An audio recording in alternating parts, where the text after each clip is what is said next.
Assalamu alaikum, chers frères et sœurs. Au cœur des enseignements de l'islam, l'apparition de l'imam Mahdi, que la paix soit sur lui, occupe une place particulière et suscite une profonde réflexion parmi les croyants. L'imam Mahdi est décrit comme un guide divinement choisi, envoyé pour rétablir la justice et l'équité à une époque où l'injustice et la corruption domineront le monde.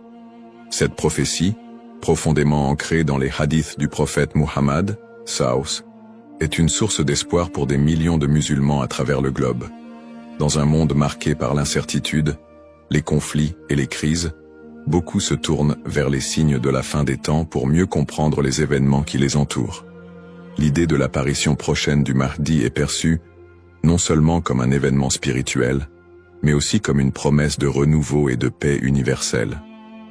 Les savants musulmans ont longuement débattu et étudié cette prophétie, soulignant son importance dans la foi islamique. Aujourd'hui, face aux défis contemporains, l'intérêt des musulmans pour ce sujet s'intensifie. Cette quête de compréhension n'est pas une simple curiosité, mais une volonté sincère de se préparer spirituellement et de rester fermement attaché aux enseignements d'Allah. Dans cette vidéo, nous allons explorer les prophéties liées à l'imam Mahdi, les signes annonciateurs de son apparition et leur pertinence dans notre époque. Avant de commencer cette vidéo, n'oubliez pas de liker cette vidéo, car cela nous donne beaucoup de force pour continuer à partager du contenu bénéfique. Et je vous invite à vous abonner à notre chaîne et d'activer la cloche de notification pour rester informé de nos prochaines publications sur la foi islamique. Merci et bonne vidéo. Les sources sur l'imam Mahdi.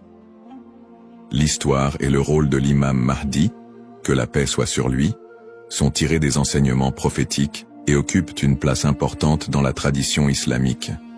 Bien que le Coran ne mentionne pas directement l'imam Mahdi, de nombreux hadiths authentiques du prophète Muhammad, sallam, mettent en lumière son apparition future. Ces textes constituent les principales sources de compréhension sur ce sujet. Parmi les hadiths largement acceptés par les savants, on trouve celui rapporté par Abu Saïd al-Khudri, qu'Allah soit satisfait de lui, où le prophète, Saus, a dit « Le jour de la résurrection ne viendra pas avant qu'Allah n'envoie un homme de ma descendance, dont le nom sera comme le mien, et dont le nom du Père sera comme celui de mon Père. Il remplira la terre de justice et d'équité, tout comme elle était auparavant remplie d'oppression et d'injustice. » Rapporté par Abu Daoud et authentifié par Al-Albani. Un autre hadith rapporté par Salama, qu'Allah soit satisfait d'elle, mentionne « Le Mahdi viendra de ma descendance, de la lignée de Fatima. » Sunan Ibn Majah, Sahih, selon Al-Albani. Ces hadiths, et bien d'autres, montrent que l'imam Mahdi sera un descendant direct du prophète Muhammad, Saus, portant son nom et sa mission. Guider l'humanité et rétablir l'équilibre et la justice dans un monde troublé. Cependant, il est crucial de faire la distinction entre les sources authentiques et celles qui sont discutables. Les savants de l'islam ont mis en garde contre l'utilisation de hadiths faibles ou inventés pour alimenter des spéculations sur l'imam Mahdi. Par exemple, certains récits non authentifiés décrivent des événements exagérés ou incompatibles avec les enseignements fondamentaux de l'islam. Ces récits, bien qu'ils puissent captiver l'imaginaire populaire, ne doivent pas être utilisés pour fonder nos croyances. L'imam Ibn Kathir, dans son ouvrage Al-Bidaya wal-Nihaya, a compilé plusieurs récits authentiques sur le Mahdi, tout en dénonçant les récits non fiables. De même, des savants contemporains comme Sheikh Al-Albani ont travaillé pour classifier les hadiths sur ce sujet, permettant aux croyants de se baser uniquement sur des textes crédibles. En tant que musulmans, il est de notre devoir de ne suivre que ce qui est prouvé par les textes authentiques et validé par les savants. L'imam Mahdi est une figure réelle dans la foi islamique, mais les spéculations et exagérations doivent être évitées. La connaissance vérifiée, transmise par des chaînes de narration fiables, est essentielle pour une compréhension correcte. Ainsi, avant de discuter ou de croire à certaines affirmations concernant l'imam Mahdi, il est important de se référer aux sources validées et d'agir avec prudence. Ce sujet n'est pas un espace pour les opinions personnelles ou les interprétations hasardeuses, mais plutôt une opportunité d'approfondir notre foi avec sérieux et sincérité. Les signes avant-coureurs de son apparition. L'apparition de l'imam Mahdi, que la paix soit sur lui, sera précédée de nombreux signes prophétiques annoncés par le prophète Muhammad, SAW. Ces signes, regroupés en deux catégories principales, majeurs et mineurs, servent d'indicateurs pour les croyants. Ils rappellent l'approche de la fin des temps et l'importance de se préparer spirituellement. Les signes mineurs de la fin des temps. Les signes mineurs, également appelés Ashrat al-Sa'a, sont des événements qui se manifestent progressivement dans le temps. Beaucoup d'entre eux sont déjà visibles aujourd'hui. Parmi les signes mentionnés dans les hadiths, la prolifération des injustices et des oppressions. Le prophète, SAW, a dit « Quand l'autorité sera donnée à ceux qui ne la méritent pas, alors attends-leur » Sahih al-Bukhari. Ce signe est visible à travers la corruption généralisée, les injustices sociales et l'abus de pouvoir. La multiplication des divisions parmi les musulmans. Le prophète, SAW, a mentionné que la communauté musulmane sera fragmentée en différents groupes, chacun suivant son propre chemin. L'apparition d'innovations religieuses et la négligence de la sunna les croyants délaisseront les enseignements du Coran et de la sunna, tandis que les innovations deviendront courantes. L'expansion des richesses matérielles mais une pauvreté spirituelle. Dans un hadith rapporté par Abu Huraira, R.A., le prophète, SAW, a dit « L'heure ne viendra pas avant que la richesse ne devienne abondante au point que personne n'acceptera une aumône. » Sahih al-Bukhari. La dégradation des mœurs. Les valeurs morales seront mises de côté, et les comportements immoraux deviendront monnaie courante. Ces signes, bien qu'inquiétants, sont aussi une opportunité pour les croyants de retourner vers Allah, de se repentir et de renforcer leur foi. Les signes majeurs de la fin des temps. Les signes majeurs sont des événements extraordinaires et universels qui marqueront une étape décisive avant l'apparition de l'imam Mahdi et le jour du jugement. Parmi ces signes, la montée de grands troubles et conflits mondiaux. Des guerres intenses et des désordres sans précédent se propageront, causant chaos et destruction. L'émergence du Dajjal, l'Antéchrist. Le Dajjal apparaîtra comme un grand trompeur, prétendant être divin.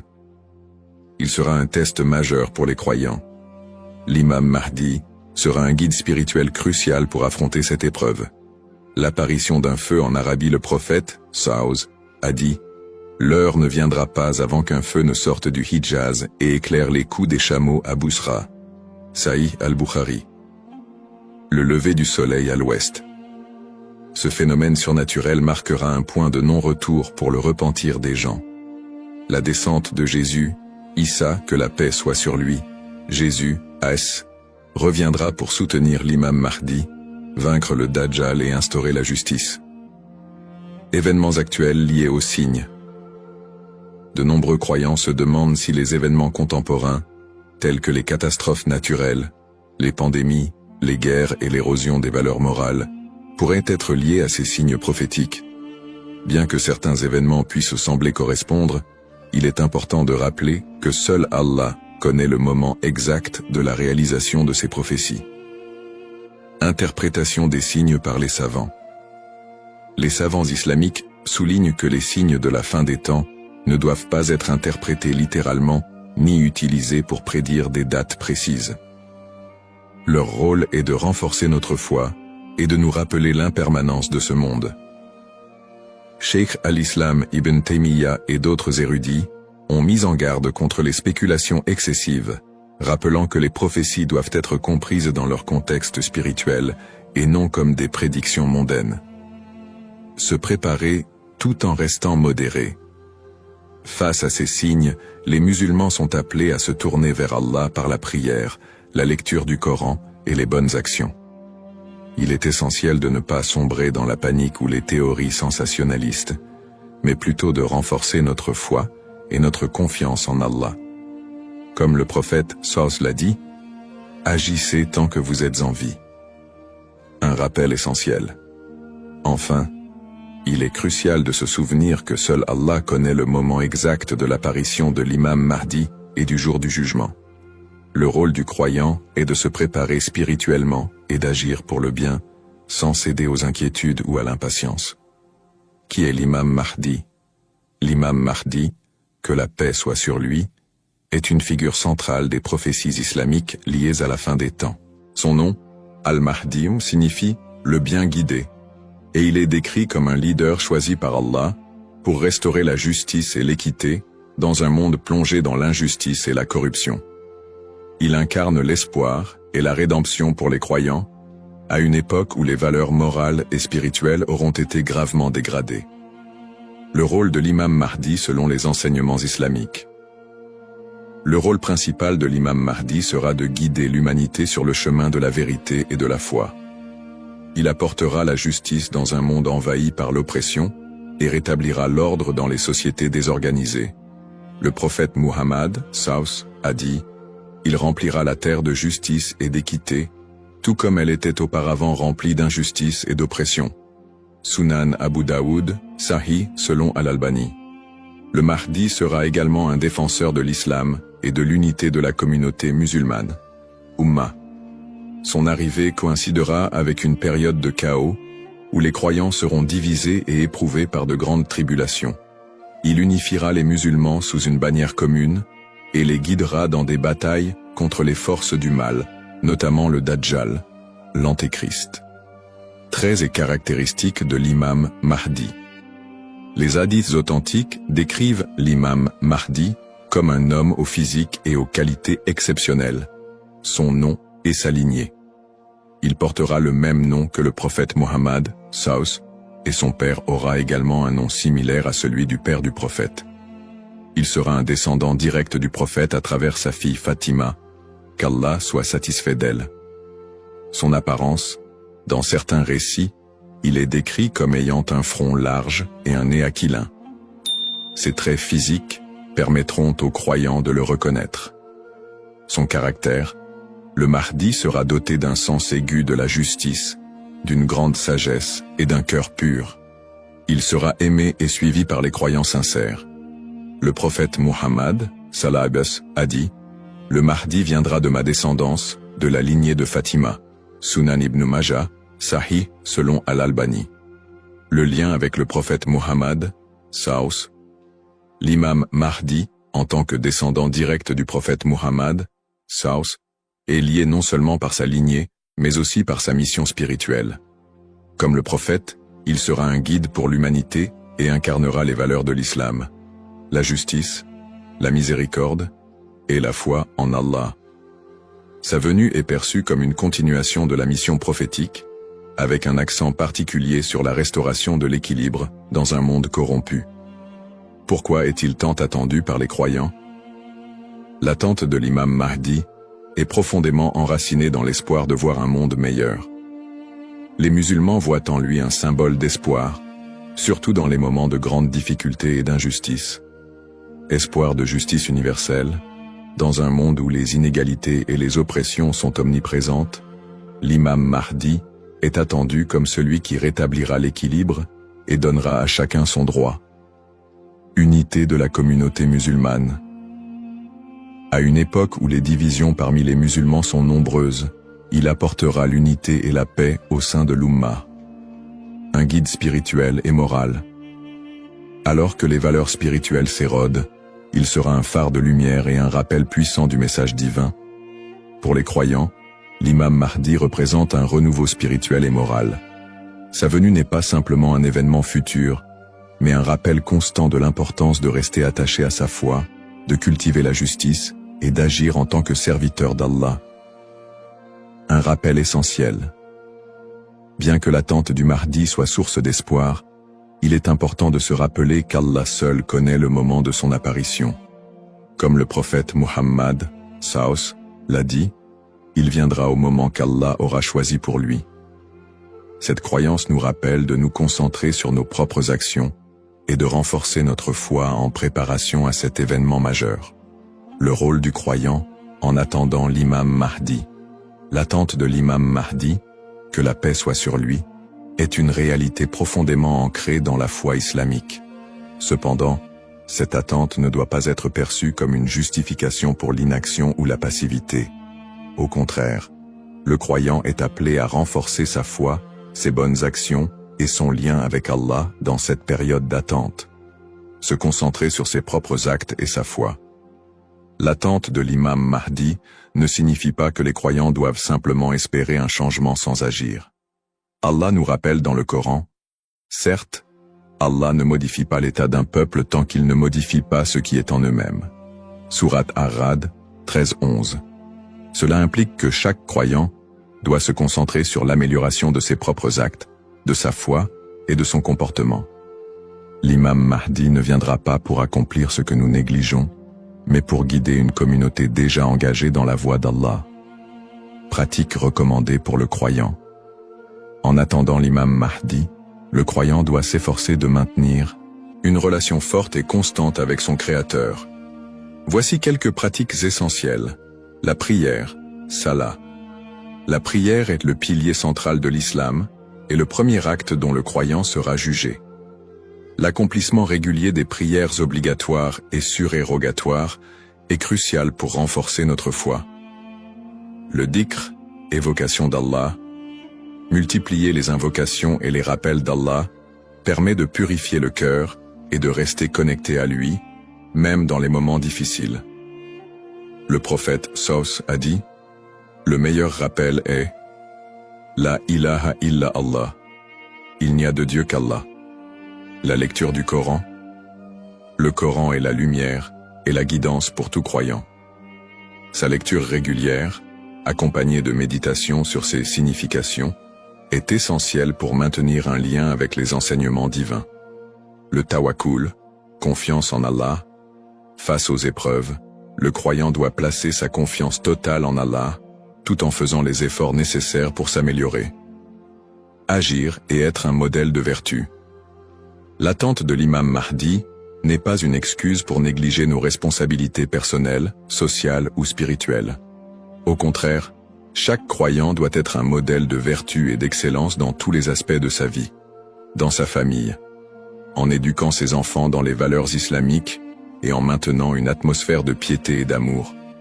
Dans sa communauté, en participant à des œuvres caritatives, en favorisant l'unité et en soutenant ceux qui en ont besoin.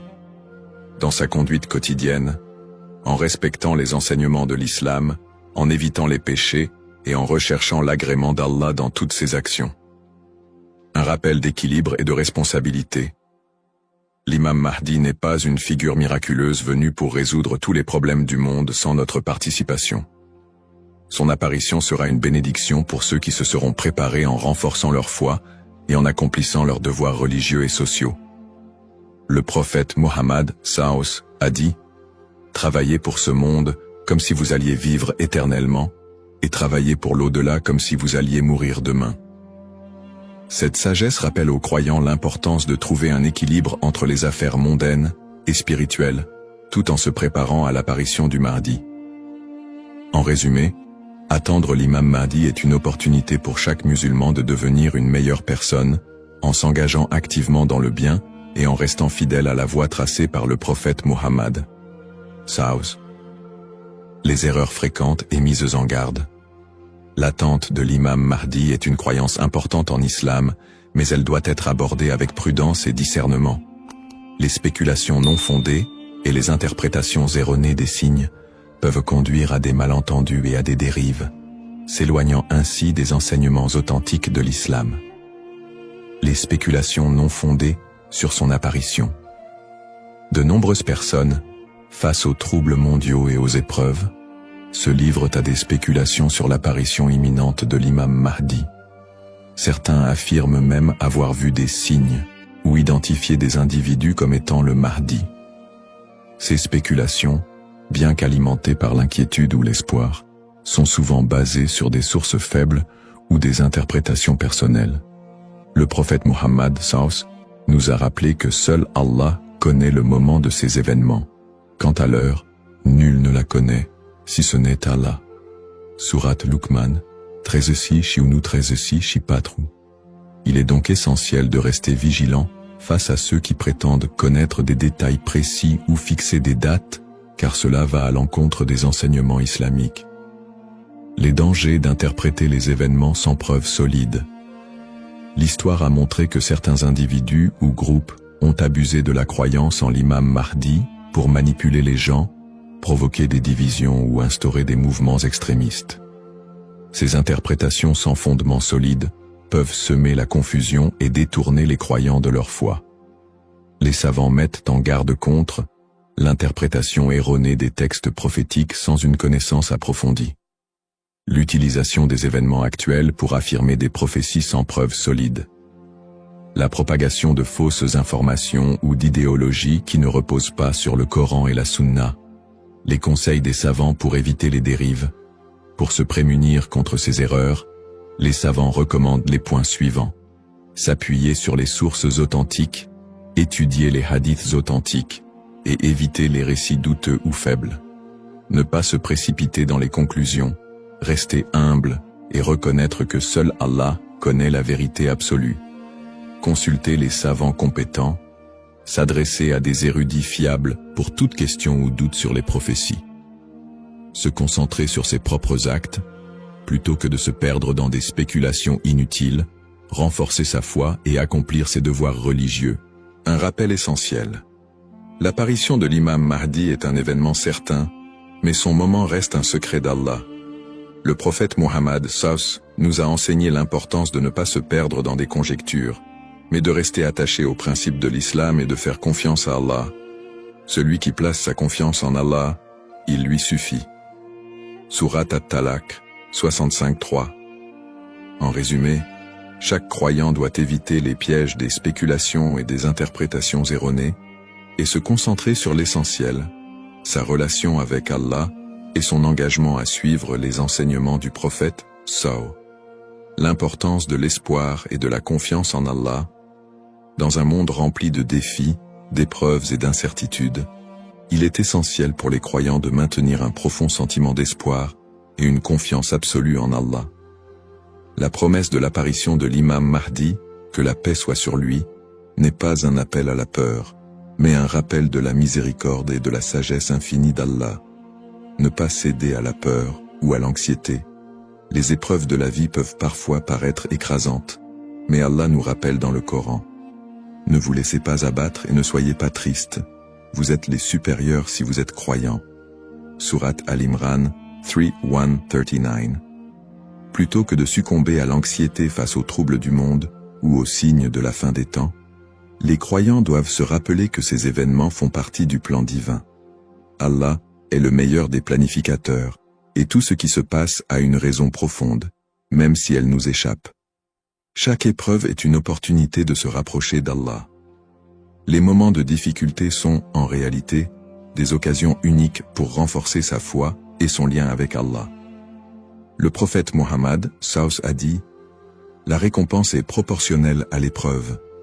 Lorsqu'Allah aime un peuple, il l'éprouve. » Sahih al-Bukhari. Au lieu de voir les épreuves comme des obstacles, elles doivent être perçues comme des moyens d'expier nos péchés, de purifier nos cœurs et d'accroître notre patience et notre gratitude. Les pratiques comme le dhikr, la prière et la lecture du Coran permettent de transformer ces épreuves en des opportunités de rapprochement avec Allah. Plus le croyant se connecte à son Seigneur, plus il trouve de sérénité et de force face à l'adversité. Rester unifié en tant qu'Umma. L'unité de la communauté musulmane, Umma, est un pilier essentiel dans la préparation à l'apparition de l'imam Mahdi. La division affaiblit les croyants et les détourne de leurs objectifs spirituels. Allah nous appelle à l'unité dans le Coran. Et cramponnez-vous tous ensemble au câble d'Allah et ne soyez pas divisés. Sourate Al-Imran 3:1-3. En restant unis, les croyants peuvent surmonter les épreuves collectives et se soutenir mutuellement dans la foi. L'entraide, le pardon et l'amour fraternel sont des valeurs fondamentales pour bâtir une communauté forte et résiliente. Un rappel d'espoir et de sérénité. Allah est toujours avec ceux qui placent leur confiance en lui. Le prophète Mohammed, Savus, nous a enseigné que même dans les moments les plus sombres, Il y a toujours de l'espoir pour ceux qui se tournent vers Allah avec sincérité. Il a dit, étonnante est l'affaire du croyant. Tout ce qui lui arrive est un bien pour lui. Si un bonheur l'atteint, il remercie, et c'est un bien pour lui. Et si un malheur l'atteint, il patiente, et c'est un bien pour lui. Sahih Muslim. Ainsi, en renforçant notre foi, en restant unis et en plaçant notre confiance en Allah, nous transformons les moments d'incertitude en des opportunités de grandir spirituellement et de construire un avenir meilleur pour l'Ummah. Conclusion inspirante. En résumé, la prophétie de l'apparition de l'imam Mahdi est un rappel puissant pour les croyants de renforcer leur foi, d'être attentifs aux enseignements d'Allah et de se préparer spirituellement à l'au-delà. Nous avons exploré les sources authentiques qui mentionnent l'imam Mahdi, les signes avant-coureurs de son apparition et son rôle dans la restauration de la justice et de l'équité. Nous avons également mis en lumière l'importance pour chaque croyant d'agir, de cultiver la patience et de ne pas tomber dans des spéculations infondées. Ces enseignements sont une invitation à la réflexion personnelle. Suis-je prêt à rencontrer mon Seigneur? Ai-je accompli les devoirs qu'Allah m'a confiés? L'attente de l'imam Mahdi doit nous pousser à purifier nos intentions, à accroître nos bonnes actions et à renforcer l'unité de l'Ummah. Terminons cette réflexion par une invocation sincère.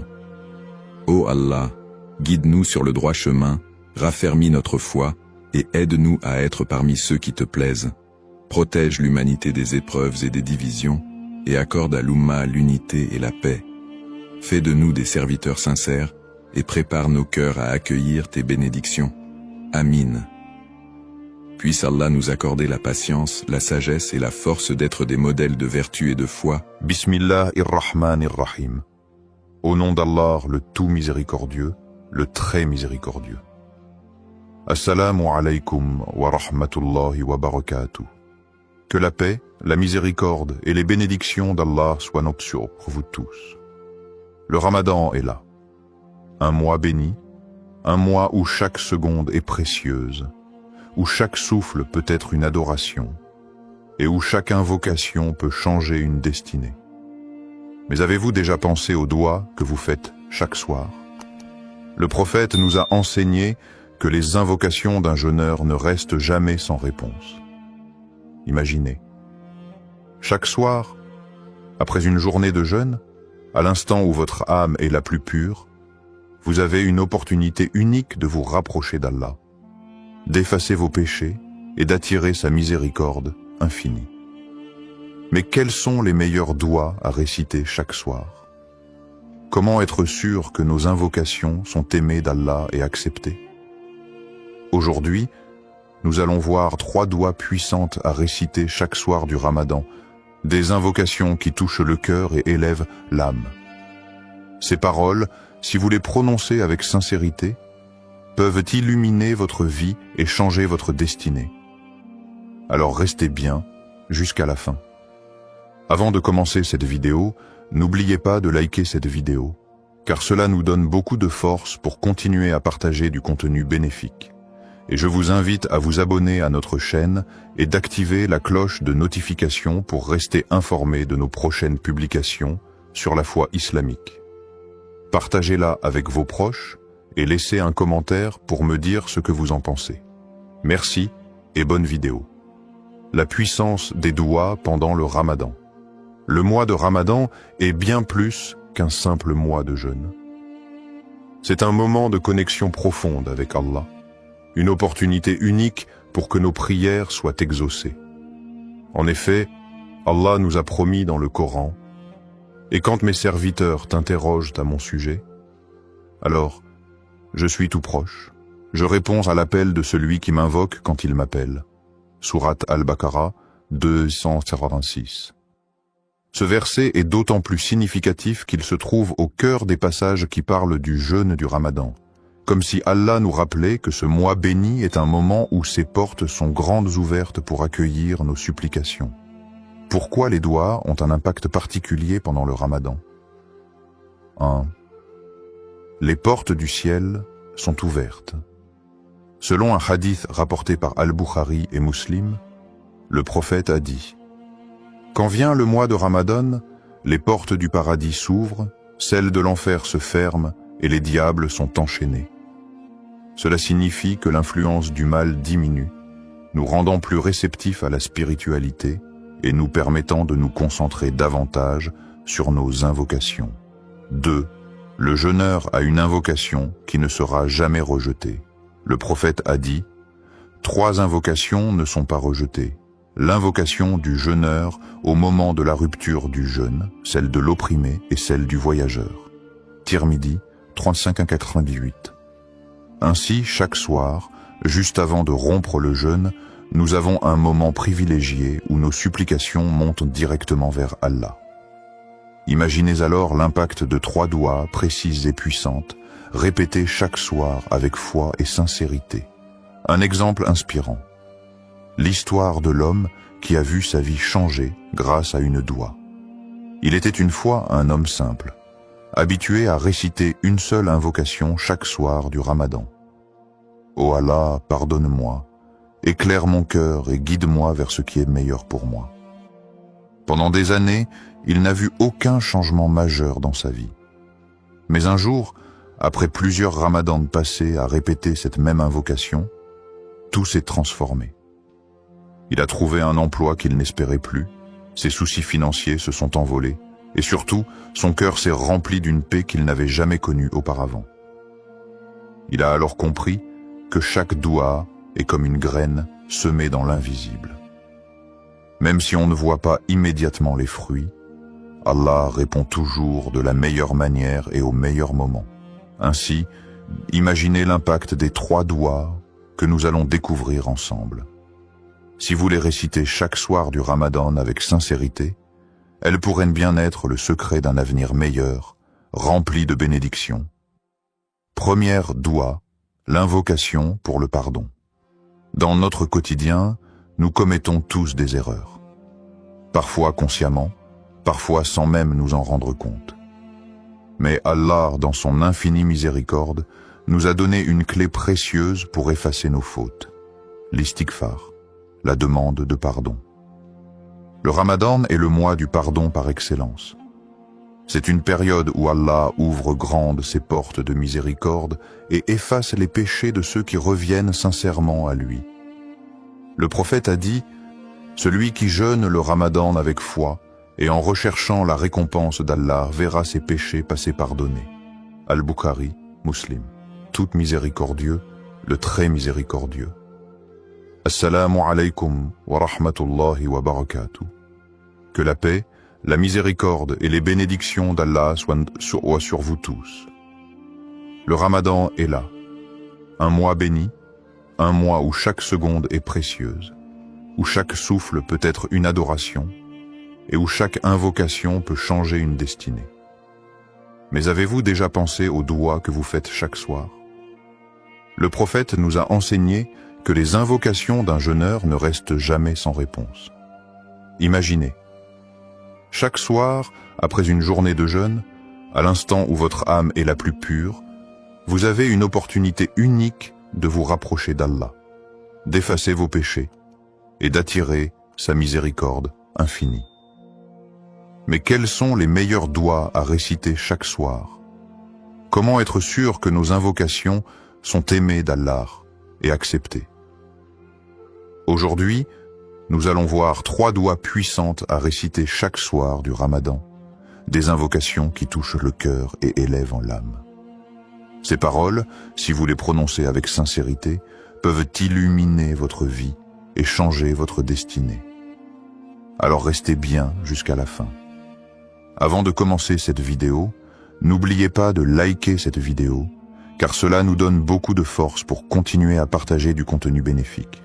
Et je vous invite à vous abonner à notre chaîne et d'activer la cloche de notification pour rester informé de nos prochaines publications sur la foi islamique. Partagez-la avec vos proches et laissez un commentaire pour me dire ce que vous en pensez.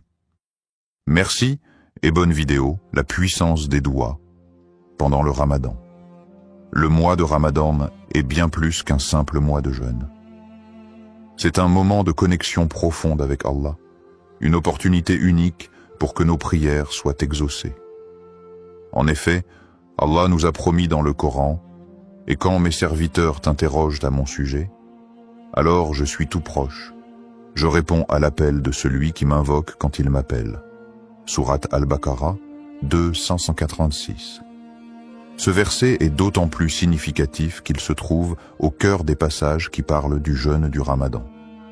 Comme si Allah nous rappelait que ce mois béni est un moment où ses portes sont grandes ouvertes pour accueillir nos supplications. Pourquoi les doigts ont un impact particulier pendant le Ramadan? 1. Les portes du ciel sont ouvertes. Selon un hadith rapporté par Al-Bukhari et Muslim, le prophète a dit « Quand vient le mois de Ramadan, les portes du paradis s'ouvrent, celles de l'enfer se ferment et les diables sont enchaînés. » Cela signifie que l'influence du mal diminue, nous rendant plus réceptifs à la spiritualité et nous permettant de nous concentrer davantage sur nos invocations. 2. Le jeûneur a une invocation qui ne sera jamais rejetée. Le prophète a dit « 3 invocations ne sont pas rejetées. L'invocation du jeûneur au moment de la rupture du jeûne, celle de l'opprimé et celle du voyageur. » Tirmidhi 35-88. Ainsi, chaque soir, juste avant de rompre le jeûne, nous avons un moment privilégié où nos supplications montent directement vers Allah. Imaginez alors l'impact de 3 doigts précises et puissantes, répétées chaque soir avec foi et sincérité. Un exemple inspirant. L'histoire de l'homme qui a vu sa vie changer grâce à une doua. Il était une fois un homme simple, habitué à réciter une seule invocation chaque soir du Ramadan. « Ô Allah, pardonne-moi, éclaire mon cœur et guide-moi vers ce qui est meilleur pour moi. » Pendant des années, il n'a vu aucun changement majeur dans sa vie. Mais un jour, après plusieurs ramadans passés à répéter cette même invocation, tout s'est transformé. Il a trouvé un emploi qu'il n'espérait plus, ses soucis financiers se sont envolés, et surtout, son cœur s'est rempli d'une paix qu'il n'avait jamais connue auparavant. Il a alors compris que chaque doua est comme une graine semée dans l'invisible. Même si on ne voit pas immédiatement les fruits, Allah répond toujours de la meilleure manière et au meilleur moment. Ainsi, imaginez l'impact des 3 douas que nous allons découvrir ensemble. Si vous les récitez chaque soir du Ramadan avec sincérité, elles pourraient bien être le secret d'un avenir meilleur, rempli de bénédictions.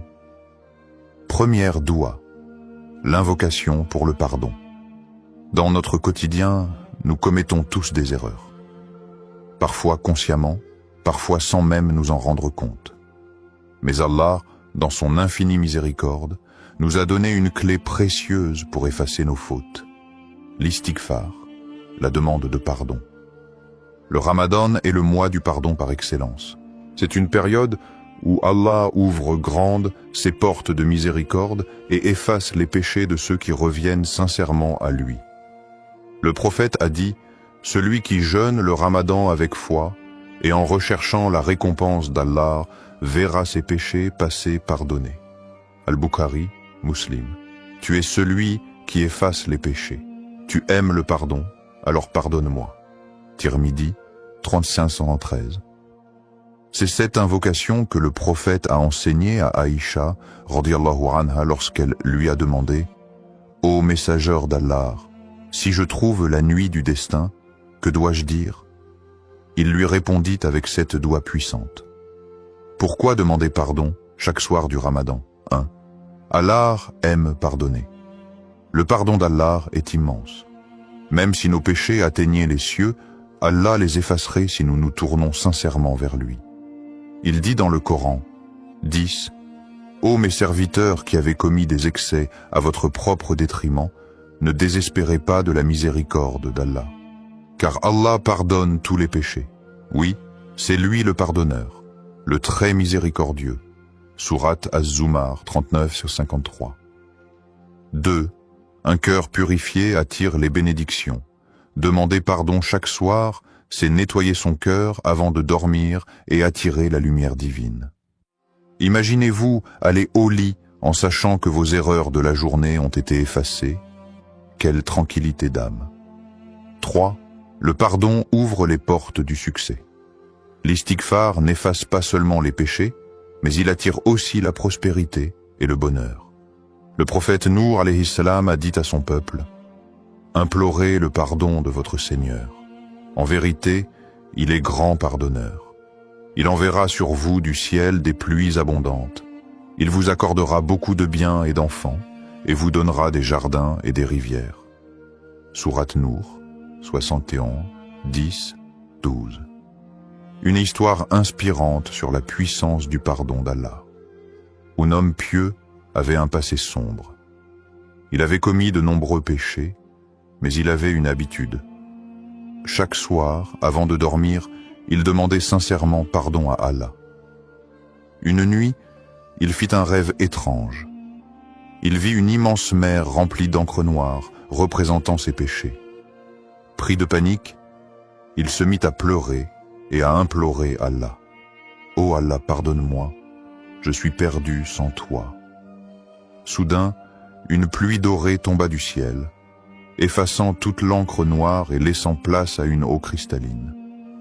Une voix lui dit: « Ton pardon sincère a purifié ton âme comme cette pluie a lavé la mer. » À son réveil, il se sentit léger, apaisé comme libéré d'un fardeau.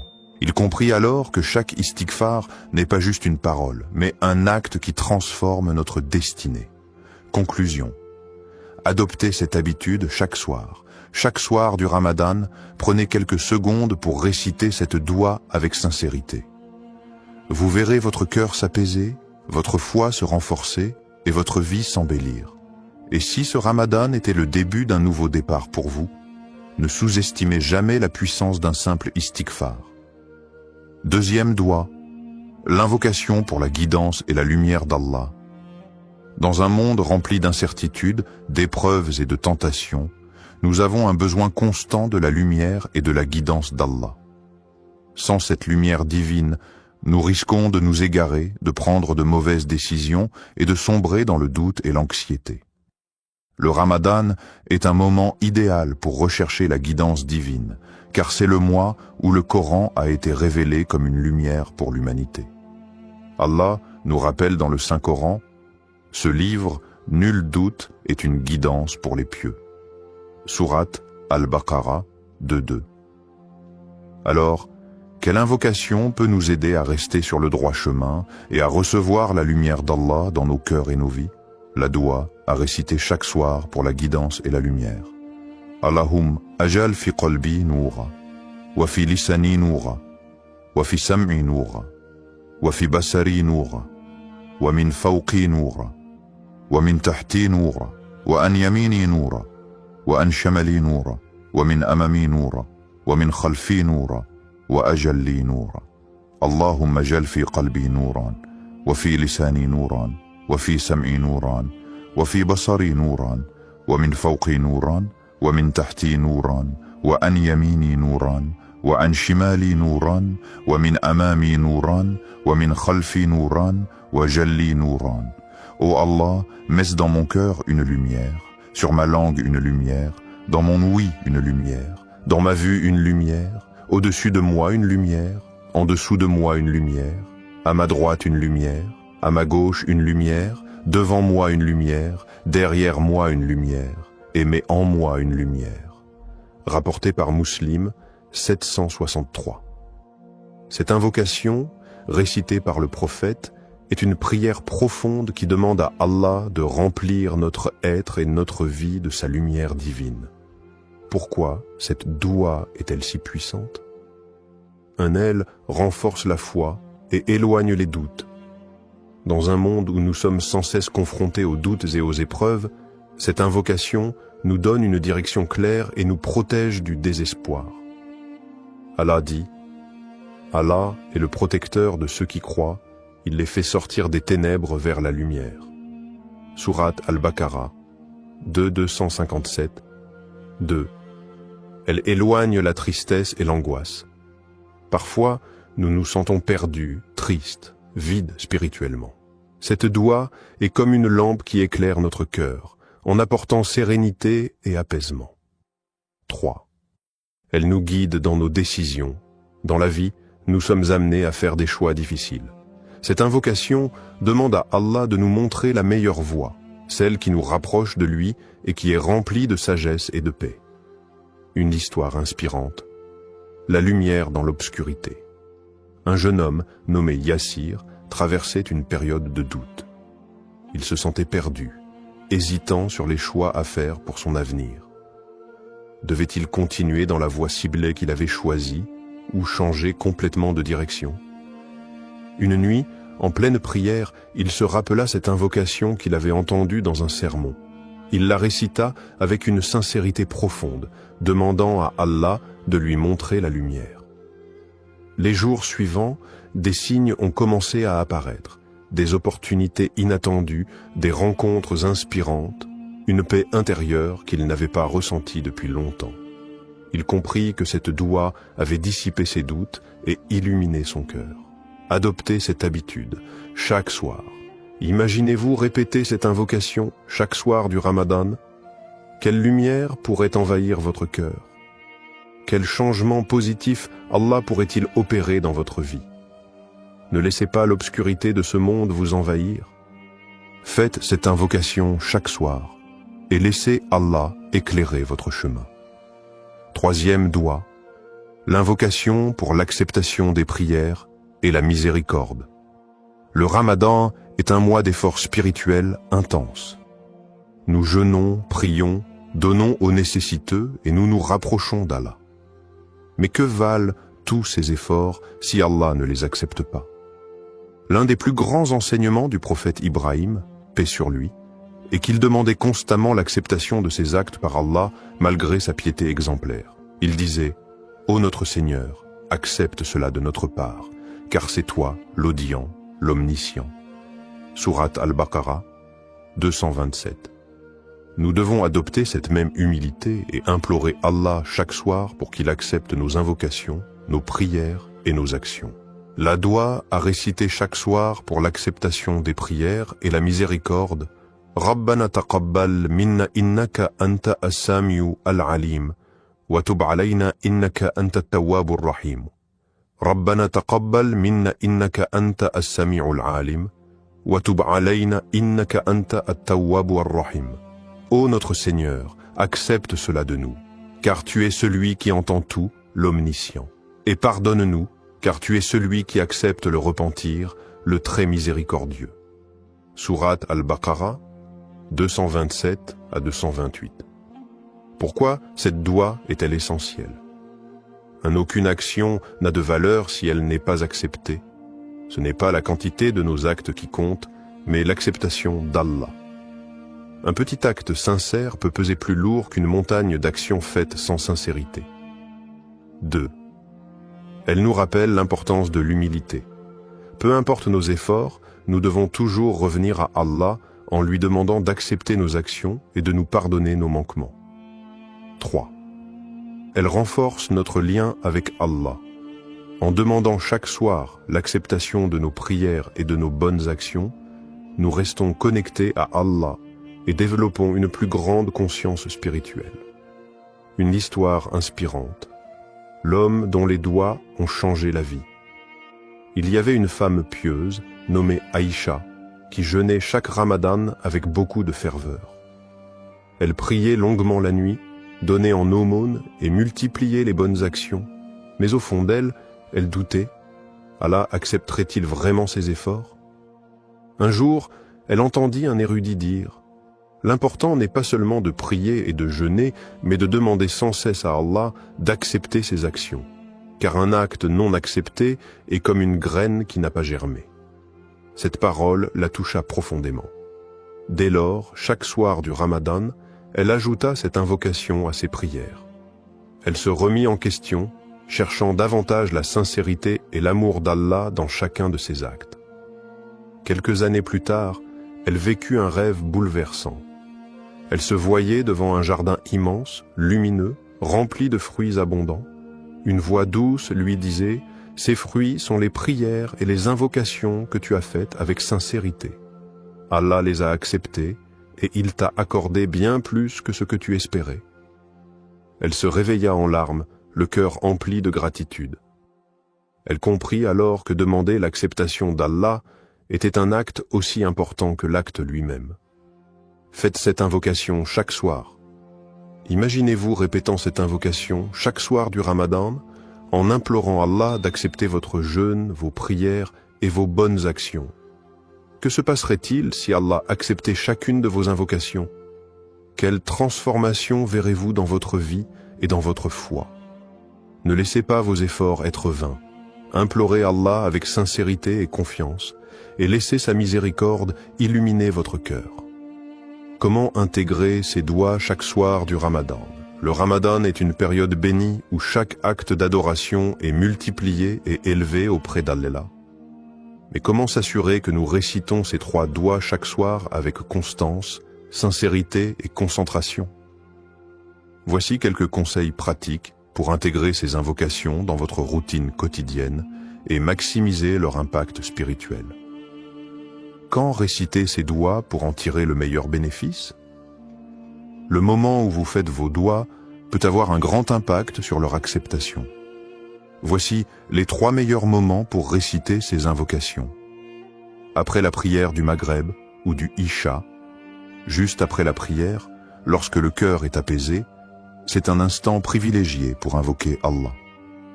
Le prophète a enseigné que les invocations après la prière sont particulièrement exaucées.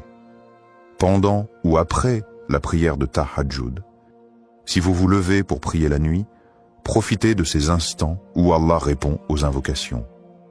Le dernier tiers de la nuit est un moment où Allah descend et exauce les prières sincères. Avant de dormir, réciter ses doigts avant de s'endormir permet de terminer sa journée en remettant tout entre les mains d'Allah. Cela purifie le cœur et invite à un sommeil apaisé, sous la protection divine.